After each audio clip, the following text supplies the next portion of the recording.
It seems to be pretty strong these days, doesn't it? In April, Labor established a committee dominated by their own MPs to inquire into and report on the consideration of nuclear power generation, including deployment of small modular reactors in Australia. Now, Labor obviously wanted to use this committee to undermine the coalition's nuclear policy, but it's not really working out that way for them. Last week, an environmental group called WePlanet testified before the committee. Now, they describe themselves as a network of grassroots citizens' organisations united by a belief in science-based solutions to the climate crisis. And if Labor was expecting more condemnation of nuclear, they were left disappointed. Nuclear can keep communities powered without air pollution or carbon emissions. Australia's nuclear ban, introduced in 1998, is outdated. Yeah, increasingly, environmental groups are the ones who see the benefits of nuclear. Tyrone is from WePlanet, and he joins me live from Brisbane. Good to speak to you, Tyrone. Tell us, let's start off with the big picture up front. You're concerned about climate change and global warming. You drastically want to reduce emissions across the globe, right? Yeah, that's correct, Chris. We have to dramatically reduce our emissions. The science is very clear that we are heading towards 2 degrees of warming, and how far we go beyond that and how resilient we are to that future really depends on decisions that we make now. And we're not just talking about decarbonising the existing electricity demand.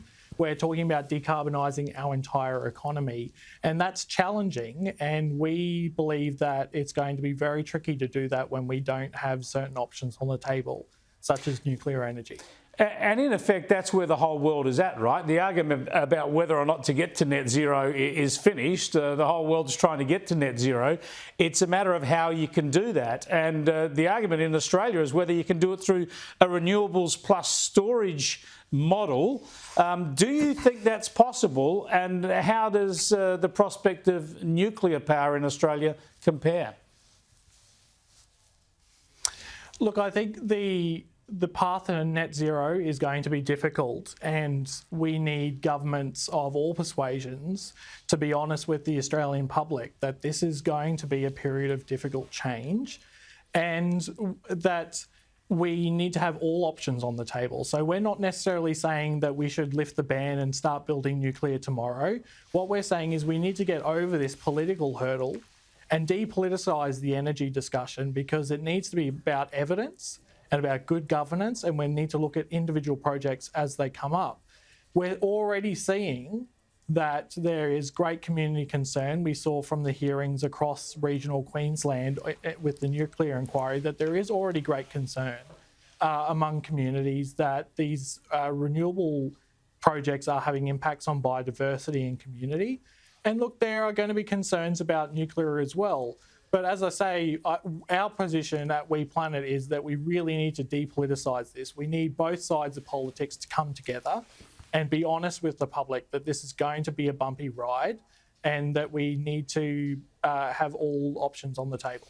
Yeah, so the sensible first step would be to adopt the Will Shackle approach, and others advocating it. That is, get rid of all the bans against domestic nuclear energy. Labor says they've got no set against nuclear because of waste, because of safety and the like. They're only against it on economic grounds. So let's get rid of the ban and see what proposals come forward.